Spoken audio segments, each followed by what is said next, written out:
Les cours de Monsieur Petit. Les unités de distance, de durée et de vitesse. Pour mieux appréhender, prévoir et comprendre le monde qui nous entoure, il est possible de l'étudier en mesurant diverses grandeurs.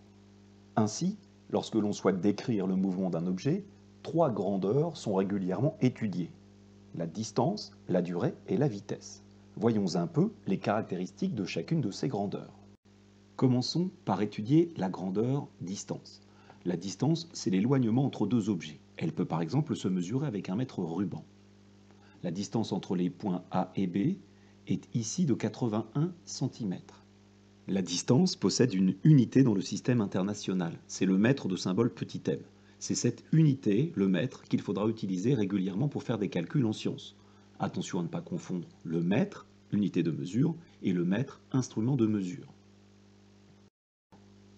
Les autres unités sont le centimètre ou le millimètre pour les petites distances, ou bien le kilomètre pour les grandes distances, telles que celles que tu pourrais parcourir à vélo. Étudions à présent la grandeur durée, c'est-à-dire un temps. Une durée ou un temps peut se mesurer avec un chronomètre ou une horloge. La grandeur durée ou temps possède également une unité dans le système international. C'est la seconde de symbole petit s.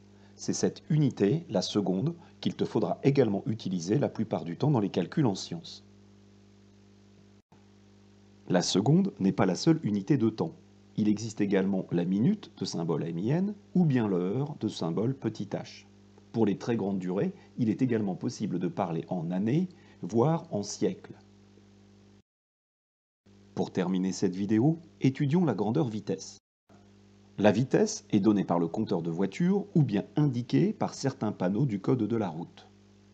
Elle permet de savoir si un objet se déplace à vive allure ou bien s'il va plus lentement.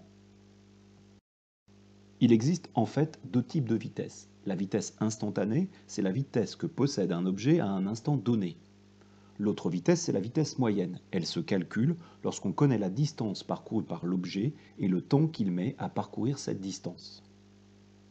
La vitesse possède également une unité dans le système international, c'est le mètre par seconde. Attention à bien prononcer mètre par seconde et à bien écrire son symbole. D'autres unités de mesure de vitesse peuvent également être utilisées. Dans la vie de tous les jours, on utilise régulièrement le kilomètre par heure. Attention à également bien prononcer cette unité. J'espère que cette petite vidéo t'aura été utile. Je te souhaite à présent un bon travail et je te dis à bientôt.